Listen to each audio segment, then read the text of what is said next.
Alejandro Lerroux y García was a Spanish politician who was the leader of the Radical Republican Party during the Second Spanish Republic. He served as Prime Minister of Spain 3 times from 1933 to 1935 and held several cabinet posts as well. The word Lerrouxism was coined after this politician's name.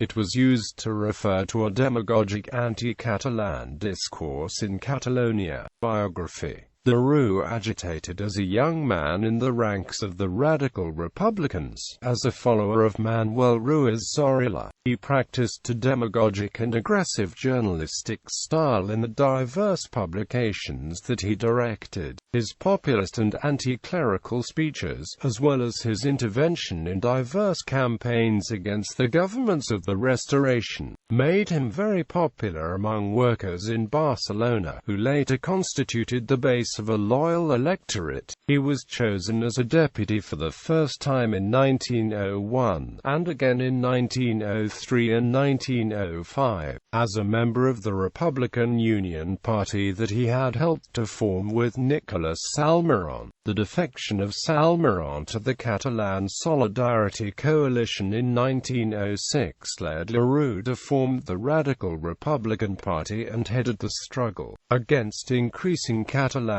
nationalism. He had to go into exile on several occasions, first to escape condemnation dictated by one of his articles and later fleeing from governmental repression in response to the tragic week in Barcelona. After returning to Spain, Lerroux agreed to join the Socialist-Republican conjunction, and he was elected as a deputy again in 1910. Afterwards, he was involved in a series of scandals that moved him away from his Barcelona electorate, with corruption accusations forcing him into a change of district, appearing for Córdoba in 1914. Under the dictatorship of Miguel Primo de Rivera, his party was debilitated when its left wing, led by Marcelino Domingo, left to form the Radical Socialist Republican Party in 1929.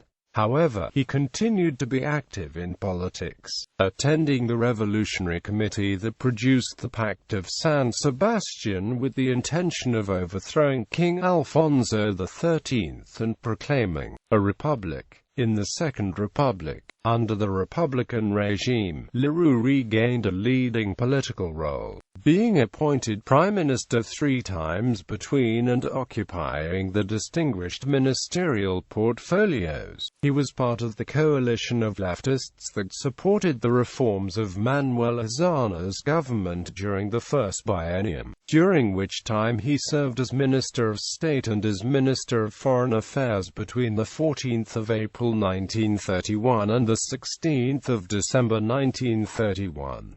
From the 12th of September to the 9th of October 1933, he was Prime Minister. After the victory of the Spanish Confederation of the Autonomous Right in the elections of autumn 1933, Lerroux again became Prime Minister, mainly because the President did not wish to appoint CEDA leader José María Gil Robles y Quinones. As such, he served from the 16th of December 1933 to the 28th of April 1934 and again from the 4th of October 1934 to the 25th of September 1935. He also served as Minister of War, State and Foreign Affairs. After distinguishing himself in the repression of the attempted Workers' Revolution of 1934, he was discredited by the Strapolo affair that completely broke his alliance with the right and even weakened his position within the party. In the elections of 1936, Lerroux was not even elected as a deputy, and when that same year the Spanish Civil War broke out, he preferred to place himself out of danger in Portugal. He returned to Spain in 1947.